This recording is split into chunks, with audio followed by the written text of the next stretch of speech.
Hello, your bacteria-infested favorite lanky lefty here. Gonna do a nice, quick video, and I'm not showing my face for this one. 1 month period, 2 sicknesses, first pneumonia and now RSV.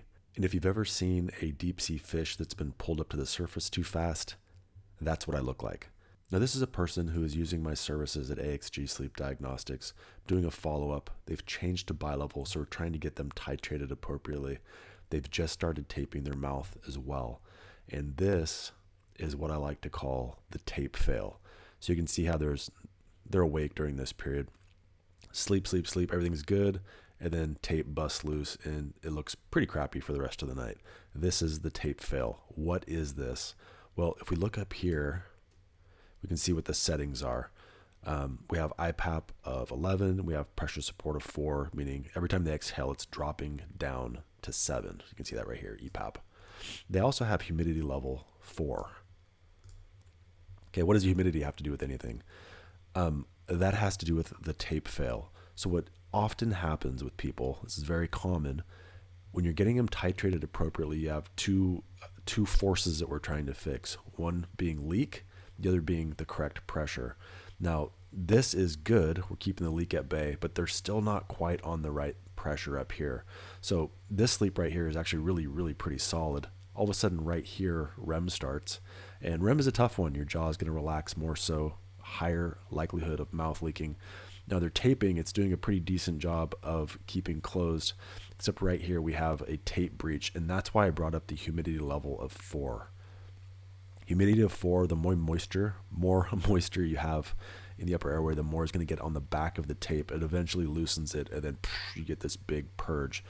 So pressure's still not right, so still fighting with the tape, but that humidity level's not helping. So what's the remedy for this particular situation is, 1, decreasing the humidity level. I would actually say off for this case. But also we need a very ever so slight bump in pressure. And I say that because, let's see if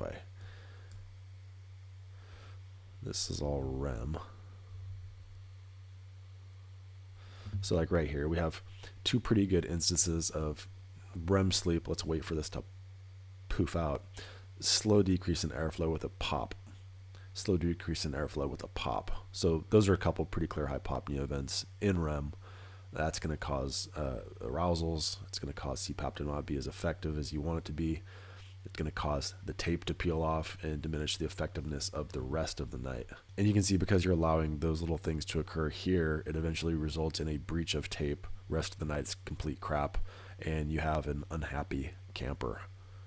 Decrease humidity, increase the pressure in this case, and we should be good. Now this one's very similar to the first example we saw, except this is our first encounter. They're on APAP.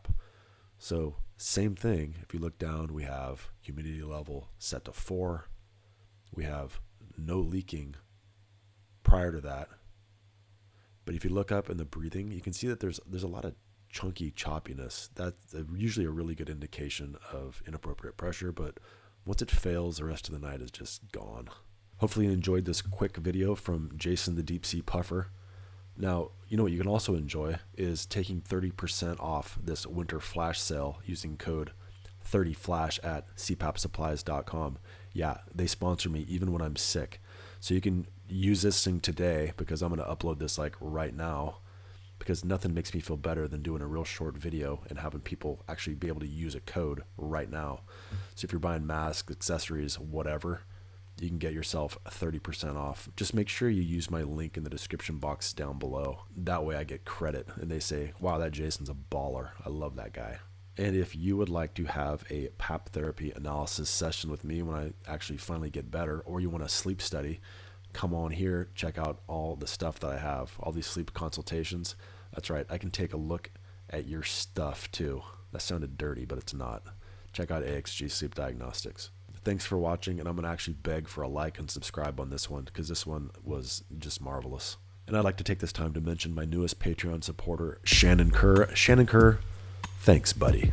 Thank you to all watching, but an extra thick thanks, buddy, to Doug Toombs, Jason Georgiades, Patricia Espelong, Sarvesh Joshi, Stuart Hetherington, Mona Swearingen, Chung Chu Chen, and Edward Steiner, as well as a big thank you to all my other Patreon supporters and YouTube members. Little tiny thanks, buddy, for you guys.